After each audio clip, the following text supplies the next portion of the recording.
hampir 1.000 triliun rupiah. Ini gila sih. Ada kasus korupsi yang nilainya hampir 1.000 triliun rupiah. Wow, angka yang sulit dibayangkan dan dampaknya bisa dirasakan oleh jutaan masyarakat. Dalam beberapa tahun terakhir, muncul sejumlah kasus besar dengan potensi kerugian negara yang sangat fantastis. Lalu, apa saja kasus dengan angka terbesar itu?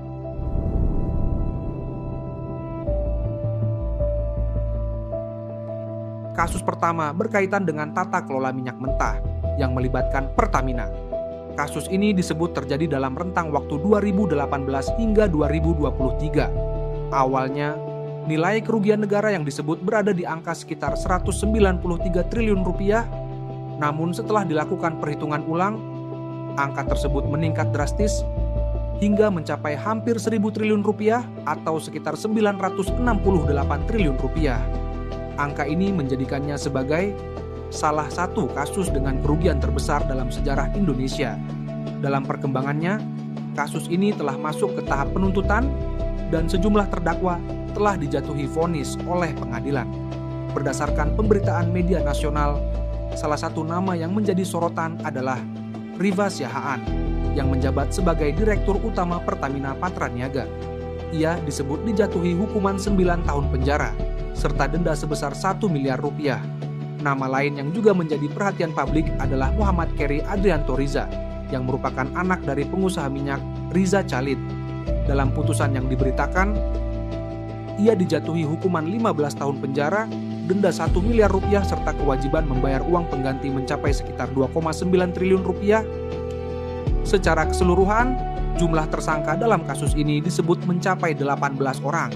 Besarnya angka serta banyaknya pihak yang terlibat membuat kasus ini menjadi salah satu yang paling disorot publik. Dan hingga kini perjalanan kasus ini masih menjadi perhatian seiring dengan proses hukum yang terus berjalan. Kasus berikutnya adalah kasus korupsi dalam tata niaga timah.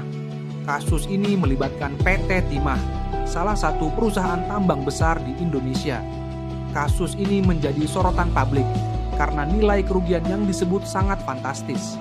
Berdasarkan keterangan resmi dari Kejaksaan Agung, potensi kerugian negara diperkirakan lebih dari 200 triliun rupiah. Angka ini tidak hanya mencerminkan kerugian finansial, tetapi juga dampak kerusakan lingkungan yang terjadi selama proses penambangan timah. Kasus ini menarik perhatian publik karena beberapa tersangka yang menjadi sorotan media, antara lain Harvey Muiz, suami dari aktris Sandra Dewi, dan Helena Lim yang dikenal sebagai Crazy Rich.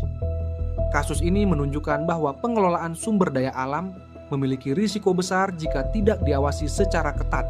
Sejumlah pejabat dan pihak terkait telah diperiksa dan menjadi bagian dari proses hukum.